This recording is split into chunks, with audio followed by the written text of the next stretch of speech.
Hello and welcome to this recipe for broccoli cheese balls. In this video, we'll be showing you how to make a delicious and easy snack or appetizer that's perfect for any occasion. These broccoli cheese balls are crispy on the outside and soft and cheese on the inside, and they're sure to be a hit with everyone who tries them. So let's get started. First, you'll need to gather your ingredients.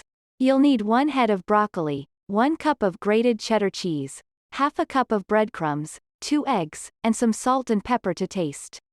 You'll also need some oil for frying. Next, finely chop the broccoli and place it in a large bowl. Add in the cheddar cheese, breadcrumbs, eggs, salt, and pepper, and mix everything together until it's well combined. Now it's time to shape the mixture into small balls. You can use a spoon or a small cookie scoop to help you get the right size and shape. You should be able to make about 20 balls. Heat a few inches of oil in a large pot or deep fryer to 375 degrees Fahrenheit. Carefully add a few of the broccoli cheese balls to the hot oil and fry for 3 to 4 minutes, or until they are golden brown and crispy.